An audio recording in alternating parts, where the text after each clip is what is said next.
우리 함께 주님 찬양하겠습니다. 찬송가 465장으로 우리 주님 찬양합니다.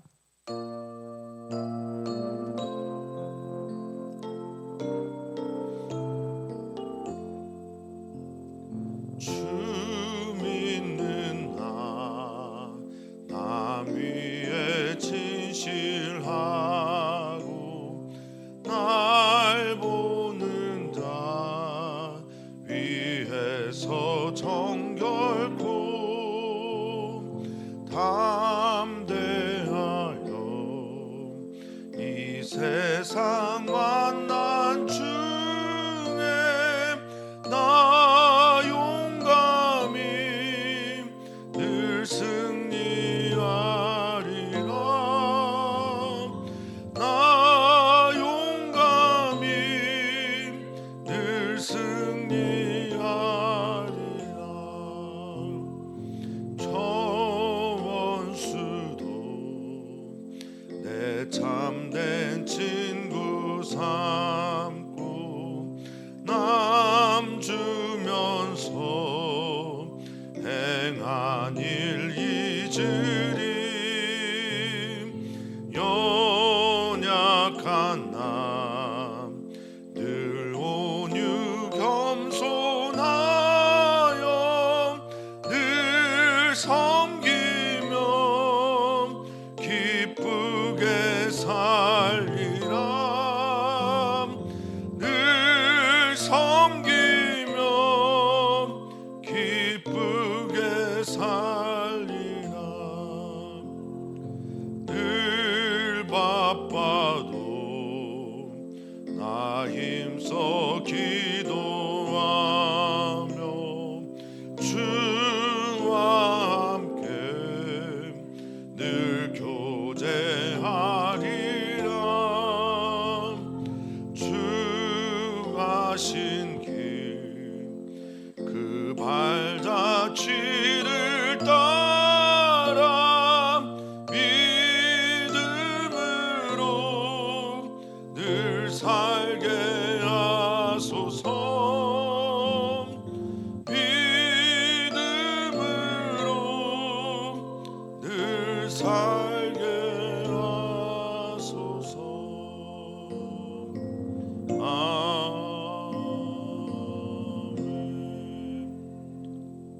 아멘.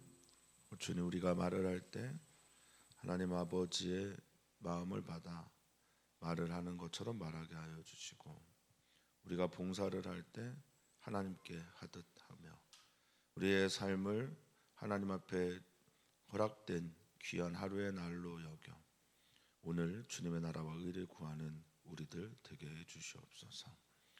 주님의 양식을 먹고 오늘 나에게 주어진 의미와 보람을 찾게 하여 주시고, 주님의 말씀을 따라 우리의 삶을 그 말씀에 교정하는 오늘이 되게 해 주시옵소서. 감사함이 주님의 이름으로 기도하옵나이다. 아멘. 하나님 말씀 우리 함께 보겠습니다. 마태복음 5장 17절에서 26절까지 말씀 우리 한 목소리로 읽겠습니다. 내가 율법이나 선지자를 폐하려 온 줄로 생각하지 말라. 폐하려 온 것이 아니요 완전하게 하려 합니다. 진실로 너에게 이르노니 천지가 없어지기 전에는 율법의 1.1억도 결코 없어지지 아니하고 다 이루리라. 그러므로 누구든지 이 계명 중에 지극히 작은 것 하나라도 버리고 또 그같이 사람을 가르치는 자는 천국에서 지극히 작다 일컬음을 받을 것이요, 누구든지 이를 행하며 가르치는 자는 천국에서 크다 일컬음을 받으리라. 내가 너희에게 이르노니 너희 의가 서기관과 바리새인보다 더 낫지 못하면 결코 천국에 들어가지 못하리라. 옛사람에게 말한 바 살인하지 말라. 누구든지 살인하면 심판을 받게 되리라 하였다는 것을 너희가 들었으나 나는 너희에게 이르노니 형제에게 노하는 자마다 심판을 받게 되고, 형제를 대하여 나가라 하는 자는 공회에 잡혀가게 되고, 미련한 놈이라 하는 자는 지옥불에 들어가게 되리라. 그러므로 예물을 제단에 드리려다가 거기서 내 형제에게 원망 들을 만한 일이 있는 것이 생각나거든 예물을 제단 앞에 두고 먼저 가서 형제와 화목하고 그 후에 와서 예물을 드리라. 너를 고발하는 자와 함께 길에 있을 때 급히 사와라. 그 고발하는 자가 너를 재판관에게 내어주고 재판관이 옥리에게 내어주어 옥에 가둘까 염려하라. 진실로 내게 이르노니 내가 한 푼이라도 남김이 없이 다 갚기 전에는 결코 거기서 나오지 못하리라. 아멘. 아멘. 우리 주님은 우리를 사랑하시고 또 우리 주님께서 이 땅에 오신 가장 큰 이유 중에 하나는 우리를 자유롭게 하시기 위함입니다. 하나님도 또 예수 그리스도 우리가 자유롭게 살기를 원하고 계십니다. 그런데 이 자유라고 하는 것이 내 마음 내 뜻대로 자유가 아니라 주님 안에서의 자유입니다. 주님이 주신 그 울타리 안에서의 자유, 그 자유는 결국 그분에 대한 신뢰에서 비롯되고 그 자유를 주신 그분을 믿는 믿음과 함께 그분이 내게 베풀어 주신 사랑 때문에 우리는 이 울타리 안에 있구나라는 걸 받아들일 때 비로소 참 자유가 우리에게 찾아옵니다. 예수님께서는 산상수훈을 통해서 하나님께서 우리에게 베풀어 주신 율법, 그 율법의 참 의미가 무엇인지 향하게 하는데요. 그것은 주신 이유는 사랑일 것이고요. 또 두 번째는 그것을 통해서 우리가 살아갈 때 참다운 하나님 안에서의 자유를 맛보게 하시기 위함이다라고 저는 믿습니다. 예수님이 왜 오셨을까? 여러 가지 목적들을 우리는 알고 있습니다만 오늘 예수님의 입의 말씀으로 하신 예수님의 목적은 17절에 있는 말씀처럼 율법이나 선지자를 폐하려 온 것이 아니다. 폐하려 온 것이 아니라 도리어 완전하게 했다. 완전하게 하기 위함이다라고 말씀하시고 계십니다. 많은 사람들은 이 율법, 즉 법이라고 하는 것이 소속감의 원천이라고 생각을 합니다. 어느 단체나 내교도 법이 있고요. 가정에도 보이지 않는 질서와 법이 존재합니다. 그러니까 그 법을 따라 살아가는 사람들은 그 단체나 공동체에 속해 있다라는 것을 의미하고죠. 미국 사람 미국의 법을 따르고 한국 사람 한국의 법을 따르는 것처럼 이 법이라고 하는 것은 소속감을 나타낼 때가 종종 있습니다. 유대인들도 그렇게 이 법을 사용했습니다. 이 율법이라고 하는 것이 당신들만을 위한 자신들만을 위한 법이다. 그리고 이것으로 인해 선민의식을 삼았고 또 이 법을 통해서 소속감을 확인했었습니다. 그리고 이 법은 때로는 누군가를 옥죄는 그런 멍에와 같은 역할도 했었습니다. 주님은 오셔서 말씀하십니다. 내가 여기 이 땅에 왜 왔는 줄 아냐? 율법이나 선지자 그것들 폐하려 한 것이 아니라 그렇게 온 것이 아니라 완전하게 하기 위해 왔다라고 말씀하십니다. 이 완전 안에 담겨져 있는 것이 무엇입니까? 하나님께서 율법을 주신 목적과 그 이유를 분명히 알려주는 것이며 그리고 이 율법이 어떤 소속감을 규정하는 그런 것이 아니라 이 진짜 율법이 무엇을 향해 가는지 그것은 하나님 사랑과 이웃 사랑인데 그 삶이 무엇인지를 완전하게 보여주므로 자유로운 영혼을 자유롭게 하기 위함이다라는 메시지를 담고 있는 겁니다. 여기 이 폐하다라고 하는 카탈리오라는 헬라어는 말입니다. 폐지하다, 폐기 처분하다, 파괴하다라는 뜻을 가지고 있습니다. 그러니까 예수님은 결단코 율법을 파괴하려 오신 그분이 아니라 이 율법을 통해 어떻게 살아가야 되는지 삶을 통해 완전하게 하시기 위함이다라고 선언하고 계십니다. 여기 생각하다라고 하는 말은요, 믿다라는 헬라어 단어입니다. 생각하고 믿는 것. 예수님에 대한 그런 믿음을 갖지 말라. 예수님은 완전하게 율법을 완전하게 채우시고 완성시키고 이루시는 분이다라는 겁니다. 그러면서 덧붙입니다. 이 율법이 어떻게 이루어질지. 18절에 진실로라고 하는 이 말 아멘이죠. 아멘, 아멘. 이것은 아멘, 아멘. 동의하고 믿고 또 진실하게 이런 뜻을 가지고 있습니다. 진실로 너에게 이르노니 천지 하늘과 땅이 없어지기 전에 율법의 1.1획도 결코 없어지지 아니하고 다 이룰 것이다 라고 말씀하고 계십니다.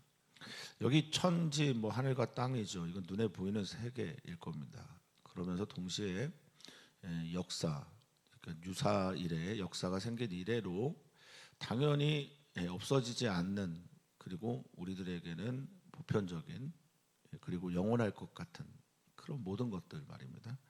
이게 없어지면 우리도 사라지게 되니까 이게 존재의 근간이 되는 것들이겠죠. 이 눈에 보이는 존재의 근간이 되는 것들이 사라지고 없어지고 지나가기 전에 율법의 1.1획 없어지지 않는다. 이것들이 존재하는 한 율법의 1.1획은 반드시 성취된다라고 합니다. 이 주님의 이 선언을 우리는 믿습니다. 그리고 단 하나도 땅에 떨어지지 않음을 우리는 고백합니다. 여기 1.1획이라고 할 때 1은 하나죠. 점은 헬라어 이오타라는 단어를 씁니다. 이오타라고 하는 것은 헬라어에서 가장 작은 문자인데요. 그런데 이것이 있고 없고에 따라서 헬라어의 단어가 완전히 달라지게 됩니다. 중요한 거죠. 그 점 하나에 히브리어도 밑에 보면 모음이 표시가 되어 있는데 모음이 잘 보이지가 않을 때가 있습니다. 그래도 그것은 중요한 의미를 가지고 있어요. 그래서 1.1획도 획이라고 하는 것은 그어지는 건데 이 작은 돌기 같은 걸 말합니다. 근데 작은 표시. 그래서 이런 것 하나도 결코 지나가거나 없어지지 않는다라고 주님 말씀하십니다. 왜냐하면 이것은 하나님으로부터 나온 말씀이기 때문에 그렇고요. 반드시 성취되어야 되는 말씀이기 때문에 그렇습니다. 따라서 19절에 이 계명 중에 지극히 작은 것 하나, 지극히 작은 것 하나라도 버리고 또 그것을 그렇게 가르치는 사람들이 있습니다. 여기 버리다라고 하는 말도 역시 아까 말했던 패하다라는 단어와 비슷한 의미를 가지고 있는데, 파괴하고 또 깨고 해체시키고 녹이는 리오라는 단어를 썼습니다. 자유롭게 하는 거예요. 이 버리는다라고 할 때 누가 버릴까요? 당연히 사람이 버리는데, 그때 당시에 이 율법을 자유롭게 해석하고 또 자기 중심적으로 풀어가던 이들이 있었죠. 선민들 측에서는 바리새인들이고 대제사장과 서기관들 부류가 그랬었습니다. 그 자신들이 해석의 권한을 가지고 있으니 내가 성경을 해석하고 내가 성경을 읽어요. 그러니 버릴 거는 버리는 겁니다. 근데 주님 말씀하십니다. 그렇게 하는 사람들은 지극히 작은 자가 될 것이다. 천국에 혹 들어가더라도 지극히 작은 자, 가장 작다라는 뜻이고요. 그리고 또한 누구든지 이를 행하며 가르치는 자, 가르치기만 하는 자가 아니에요. 행하며 가르치는 자여야 합니다. 삶으로 가르치는 자여야 한다는 거죠. 기홍도라고 하는 시인이 이런 말을 합니다. 우리는 자꾸 성경에 밑줄을 긋는 걸 좋아한다. 책을 읽을 때도 또 뭔가를 할 때도 중요한 것에 밑줄을 그는데, 진짜 밑줄을 그어야 되는 것은 생활이다, 삶이다라고 말을 해요. 행하지 않는 믿음이 믿음일까? 그러니까 여기서는 행하고 가르쳐야 되는 거예요. 그래야 진정한 가르침이 나오게 돼요. 자기가 그렇게 살지도 않으면서 그렇게 가르치는 것은 정말 말도 안 되는 어불성설이기도 하면서 하나님을 욕되게 하는 행동입니다. 그러니까 가르치려고 하는, 누군가를 영향을 주어서 지배하려고 하는 속성들이 있는 사람들이 있어요. 자기의 나이 또는 재산, 명예, 권력 등을 가지고 그러는데, 하나님 나라의 법은 그런 거 아닙니다. 첫 번째는 우리가 지켜야 하는 겁니다. 그리고 지킨 다음에 가르치는 거죠. 그렇게 살아야 합니다. 그리고 이럴 때 천국에서 지극히 큰 자, 크다 일컬음을 받는다라고 말합니다. 이런 분이 있습니까? 네, 있습니다. 예수님이 그렇게 하셨습니다. 예수님은 가르치기만 하신 적이 없어요. 항상 먼저 본을 보이셨습니다. 그리고 그의 제자들이 예수님을 본받듯이 그의 제자들에게 또 말합니다. 나를 본받으라고. 내가 예수 그리스도를 본받는 것처럼 너희도 나를 본받으라고 바울 사도도 말하고 사도들의 삶도 결국 그런 것 아니겠습니까? 신앙생활을 하면서 자신이 본이 되지 않으면서 혹 자녀들에게나 학생들에게 너 이렇게 살라라고 이렇게 살아야 돼라고 말하는 것은 하나님 앞에서 지극히 작은 자 되는 길을 가고 있는 거라는 겁니다. 말씀하십니다. 20절입니다. 내가 너희에게 이르노니 너희 의가 서기관과 바리새인보다 더 낫지 못하면 천국에 들어가지 못한다라고 말을 합니다. 여기에서 좀 난해하죠. 바리새인들이나 서기관보다 더 의롭게 산다라는 의미인가? 더 나아야 된다라고 하는 이 말에 담겨져 있는 용어적인 해석은 더 풍성하고 더 훌륭하고 넘쳐야 된다라는 의미를 가지고 있어요. 헬라 어원이 그렇습니다. 그러니까 그들보다 더 훌륭하고 더 뛰어나고 더 많은 것들을 할 수 있어야 되는데 가능하냐? 서민들의 세계에서 하루 먹고 하루 돈 벌어서 하루 먹고 살지도 못하는 삶이에요.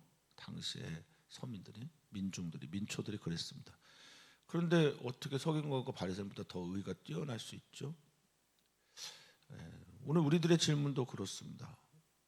어떤 행위에 대한 문제라고 생각하신다면 이 문제는 풀 수가 없는 문제입니다. 이 의라고 하는 너희 의는 하나님과의 관계에서 나오는 의입니다. 그러니 그들보다 더 뛰어날 가능성이 있는 거죠. 하나님이 인정하시는 의여야만 된다라는 거예요. 하나님의 은혜로 덧입혀진 의만이 바리새인들 서기관보다 더 나을 수가 있는 겁니다. 이런 겁니다. 관계에서 만들어진 의이기 때문에 내가 하나님과의 관계에서 너 괜찮아, 의롭다라는 것을 용서받았다라는 것을 받아들이고 아멘하는 사람들은 결국 서기관 바리새인보다 더 뛰어난 의를, 뛰어난 일들을 할 수 있다는 겁니다. 은혜에 의한 의죠. 행위에 의한, 행실에 의한 어떤 행적에 의한 것이 아니라 하나님과의 관계에서 나오는 의, 이게 받아들여진 존재들이 고백하는 말입니다. 여러분들의 의는 어떻습니까? 사랑하는 성도님들의 의는 비교해서 누구보다, 어떤 존재보다, 그러면 항상 정죄하고 판단밖에 할 수 없어요. 우리는 하나님으로부터 받은 은혜, 의를 경험한 사람들입니다. 겸손해야 합니다. 낮아져야 합니다. 누구도 판단할 수 없습니다. 정말 하나님을 인격적으로 만난 사람들은요, 내 죄의 크기가 어떤지를 제대로 봐요. 내 속이 얼마나 더러운지를 하나님의 은혜가 아니면 나가 받아들여진 존재가 될 수 없다라는 것을 잘 압니다. 사랑하는 성도님들이 하나님 은혜로 사는 이들임을 다시 한번 깊이 인식하시고 그 은혜로 오늘을 승리하시기를 축복합니다. 자, 21절부터 48절까지는 뭐 다는 아니지만 여러 율법에 있는 가르침 중에 예수 그리스도께서 옛사람은 이렇게 말했지만 나는 이렇게 말한다 라는 말을 하면서 가르칩니다. 엄청난 권위죠. 율법에 어떻게 기록되어 있는지 말하지만 그 율법 안에 담겨져 있는 원뜻, 그 깊은 의미, 이유, 그리고 이 율법이 말하고 있는 더 나아가야 될 지향까지, 그리고 그냥 겉으로 드러난 법을 지키는 정도가 아니라 지와 정과 의, 헬라적 표현대로라면은 사르크스라고 하는 육신과 마음, 카르디아, 사르크스, 그리고 푸시케라고 하는 영혼과 영, 푸뉴마까지, 그러니까 전인격적으로 변화되어 살아야 된다라는 것을 말씀하고 있어요. 그러니까 율법이 완전해진다라고 할 때 그 완전성은 겉으로 드러난 어떤 것이 아니라 전 존재적인 변화와 그리고 순종을 말할 때 그것이 바로 완전해지는 겁니다. 자, 21절 살인에 대한 가르침입니다. 옛사람이 살인하지 말라. 살인하면 심판받게 된다. 여섯 번째 계명이죠. 10계명에. 여기 심판을 받게 된다라고 하는 말은 크리스라고 하는 이 심판, 판단, 결정, 정죄 등의 단어에다가 받다라는 말이 있는데 이게 유죄라는 뜻을 가지고 있는 말이에요. 에노코스라고 해서 그러니까 유죄의 판단을 너가 받게 된다 이런 뜻이죠. 그러니까 살인은 유죄의 판단을 받는 겁니다. 유죄, 형을 받는 거예요. 너희가 다 알고 들었는데 나는 너희에게 말한다. 기독교의 심장이라는 책을 쓴 마커스 보거는 이런 말을 합니다. 예수님이 기독교의 매우 중요한 심장의 역할을 하는데 그분은 말씀이 육신된 우리 가운데 거하신 분이시기에 그분의 말의 권위가 때로는 성경보다 앞설 때가 있다라는 놀라운 말을 합니다. 그렇죠. 지금이 바로 이거예요. 구약 성경에 정해진 어떤 율법보다 예수님이 하신 말씀이 우선되고 있는 거예요. 그 우리가 주님 앞에서 회개를 한다고 할 때 당신이 죄인입니다라는 이 말에 대해서 우리가 내 어떤 죄를 졌습니까? 라고 말할 때 내가 이것은 죄가 아니잖아 라고 하는 것도 우리 주님은 죄라고 말할 수 있다라는 거예요. 나는 살인하지 않았으니까 난 죄인이 아닙니다 라고 하는 게 그 당시에 이제 바리새인들 서기관들과 일반적인 대중의 생각이었는데 예수님은 말씀하시는 거예요. 그러니까 예수님을 산 위에 있는 예수님을 향해 나오는 사람들은 말입니다. 예수님의 말씀을 듣고 자신의 죄를 회개해야 되는 거예요.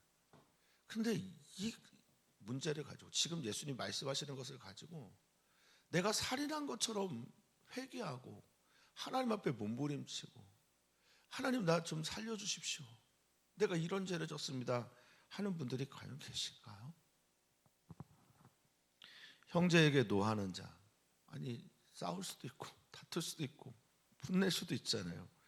심판을 받는다고 말합니다. 똑같은 단어를 썼어요. 아주 의도적인 거죠. 21절에 살인한 자가 받는 심판을 받는다라는 단어와 똑같은 단어를 여기에 심판을 받게 되게 쓰는 거예요. 크리스, 에노코스 똑같은 단어를 쓰는 거예요. 에노코스. 형제를 대하여 라가 이제 아람어 레카에서 나온 말인데 뭐 바보, 텅 빈 자 뭐 이런 거죠. 라가라 하는 자는 공회에 잡혀가게 됩니다. 이 공회가 사네드린 공회죠. 사네드린 공회. 거기서 입법, 사법을 관할하는 거기에 끌려가게 되고 미련한 놈이다라고 하는 이 헬라어가 모로스예요. 얼간이 바보, 뭐 둔한, 어리석은, 바보 천치 뭐 이런 뜻이죠. 이렇게 놀리고 조롱하는 사람들은 어디에 간대요? 점점 강화되는데 지옥불에 들어가게 된다라고 말합니다. 어떤 사람에 대해서 살인만이 중요한 게 아니라 인격살인, 언어살인 이것도 굉장히 하나님 앞에서는 죄다라고 말하는 겁니다. 여기에 이것이 어떤 걸 의미하고 있냐라고 할 때 이건 존재를 부정하는 거예요. 내 형제, 내 친구, 이 사람들, 나와 함께하고 있는 이들에게 그 존재를 부정하면서 바보다, 미련하다 이렇게 말을 하는 것. 이거 살인죄와 똑같다라고 주님 말씀하십니다. 그러면 주님 앞에서 회개해야 되잖아요. 또한 말씀하십니다. 그러므로 예물을 제단에 드리다가 심지어 이제 하나님께 예배를 드리러 예물을 가지고 왔어요. 그러니까 하나님과의 관계를 위한 예물을 드리는 건 매우 중요하고 또 소중한 일입니다. 그런데 형제에게 원망 들을 만한 일이 있다. 그리고 그게 생각났다. 이 생각나다라는 말은 이제 기억 나온 거고 또 떠오르게 된 거죠. 저는 이것은 하나님의 역사라고 생각합니다. 성령의 역사라고 생각합니다. 혹시나 잊어버렸으니까 하나님께 예물만 드리러 나왔다라고 하는데 그게 이제 갑자기 떠오른 겁니다. 그러면 너 그 예물 하나님께 드리는 제물을 제단 위에 딱 놓고 내 옆에 내려놓고 다녀와서 먼저 가서 형제와 화목해라, 조정해라, 화해해라. 그리고 나서 예물을 드려라. 무슨 말씀입니까? 예배는 결국 삶과 연결이 되어 있다라는 것 아니겠습니까? 우리 하나님께 드리는 만큼 사람들과의 관계에서 서로 사랑하는 삶을 살라라는 말씀 아닙니까? 예배하는 이들이 하나님 앞에서만 예배한다고 착각하고 있는데, 하나님이 기뻐하시는 예배는 모든 사람들과 화해하면서 평화를 만들어가는 이들이 하나님께서 기뻐하시는 삶 아니겠습니까? 이런 이들에게 팔복에서 말하고 있지 않습니까? 화평하게 하는 자가 복이 있다고, 하나님의 아들이라고, 일컬음 받을 것이라고. 자, 이어서 말합니다. 너를 고발하는 자 함께 길에 있을 때 급히 사화하라. 즉시 지체할 이유 없이 사화하라라고 말합니다. 사화라는 말이 헬라어 유노 에오라는 단어입니다. 합의하라는 말입니다. 빨리 풀라라는 겁니다. 그럼 이제 고발하는 자는 어떤 의미인지 이제 아시겠죠? 채권자의 의미를 가지고 있습니다. 그러니까 너가 만약에 그와 관계에서 풀어내지 못하면 그가 너를 재판관에 내어줄 수도 있는 것 아니냐. 그러면 그 재판관은 어떻게 합니까? 옥리에게, 또 옥리는 옥에 가둘까 염려하라라고 말하고 있습니다. 우리의 삶이라는 것은 관계입니다. 관계가 핵심입니다. 그래서 어떤 철학자는 태초에 관계가 있었다라고 말하고, 그 철학자는 그래서 참된 삶이라는 건 관계 안에서 얽혀져 있는 만남을 통해서 가능하다라고 말합니다. 하나님과의 관계가 우리에게 참 중요합니다. 하나님과의 만남도 비할 데 없이 중요합니다. 하나님께 예배하는 것이 그래서 소중합니다만, 하나님은 그 예배를 통해서 우리와 삶 속에 있는 여러 관계망들과 좋은 관계를 맺기를 우리 주님은 원하고 계십니다. 사랑하는 성도님들이 좋은 관계, 깊은 하나님과의 관계만큼이나 사람들 사이에서도 화해와 화평의 일들이 있기를 간절히 소망합니다. 참 어렵습니다. 관계가 깨어지는 아픔을 종종 경험하게 되는 목사라는 직업을 가지고 있는 저는 이게 참 어려운 걸 압니다. 그럼에도 불구하고 우리가 먼저 손을 내밀어야 합니다. 먼저 사랑할 수 있어야 합니다. 용서할 수 있어야 합니다. 왜요? 우리 주님이 그렇게 하시기 때문이고 하셨기 때문입니다.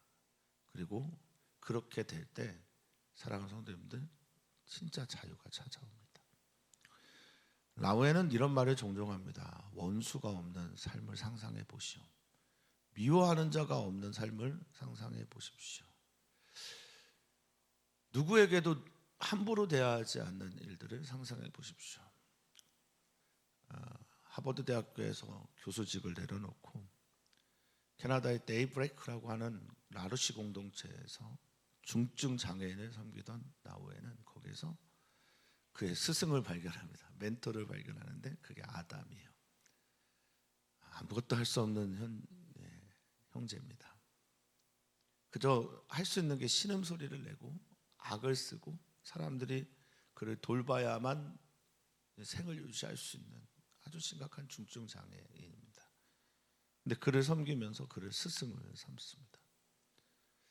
존재가 부정당해야 될 생명은 하나도 없다. 모두가 다 하나님으로부터 온 생명이다. 그 존재 자체에서 오는 평안과 기쁨을 아담을 통해서 발견합니다. 그를 멘토 삼습니다. 우리 사랑하는 성도님들, 먼저 다가가고 먼저 사랑하고 먼저 화해를 요청하면서 하나님의 사람답게 살아가기를 바랍니다. 만약에 26절인데 너가 그렇게 하지 못하면 너는 그 옥에 가둔 채로 단 한 푼이라도 남김없이 갚기 전까지 너는 거기에 나오지 못할 것이다 라고 말합니다. 이게 어떤 감옥일까요? 그저 옥리가 옥에 나의 죄 그것 하나 때문에 지은 그것으로 인해서 갇힌 감옥일까요? 아닐 수도 있습니다. 자아라고 하는 감옥, 하나님을 믿지 못하는 감옥, 사람들과 관계에 깨져서 스스로 들어가 있는 감옥들, 그런 감옥에서 나오지 못하는 겁니다. 우리 사랑하는 모든 성도님들이 하나님 사랑하기 때문에 먼저 손을 내밀 수 있는, 하나님 믿기 때문에 화해할 수 있는 그런 존재들이 되기를 바랍니다. 정말 우리 주님은 우리를 자유롭게 하시려고 이 땅에 오셨고 율법을 우리에게 허락하신 줄 믿습니다. 그 안에서 참단 참다운 자유를 누리시기를 주 이름으로 축복합니다. 오늘 우리는 함께 기도합니다. 우리 어린이 청소년들을 위해서 기도합니다. 어린이 청소년들이 그렇게 행복하지 않아요. 놀아야 되는데, 즐거워야 되는데 자기가 하고 싶지 않지만 해야만 하는 것이 너무 일찍 찾아와서요. 이 아이들에게 참 행복이 있었으면 좋겠고, 그 안에서 주님 만난 행복을 누리는 우리 어린이 청소년들 되기를 기도합니다. 선생님들을 위해서 기도해 주시고, 또 그 선생님들이 잘 섬길 수 있도록 기도해 주시면 감사하겠습니다. 계속해서 우리가 기도하고 있는데, 우리 이진성 형제, 김진아 자매 태어난 아이를 위해서 기도해 주시고, 우리 윤호를 위해서 기도해 주시고, 이현주 형제, 이진경 자매에 위해서도 기도 부탁드립니다. 살아계신 하나님, 사랑이신 하나님, 사랑이시기 때문에 그가 우리에게 하신 모든 것들을 우리는 사랑으로 믿고 살기를 바랍니다. 율법이 누군가를 옥죄이는 얽매는 멍에가 되지 않고, 그 율법이 우리를 하나님 사랑으로 이끄는, 또 하나님 사랑으로 살아가게 되는 힘이 되고 자유케 하는 법이 되게 하여 주시옵소서. 소속을 정하는 법이 아니라 주님께 속해 있는 자가 누리는 삶을 살아내는 법이 되게 하여 주시옵소서. 감사합니다. 예수님의 이름으로 기도하옵나이다. 아멘.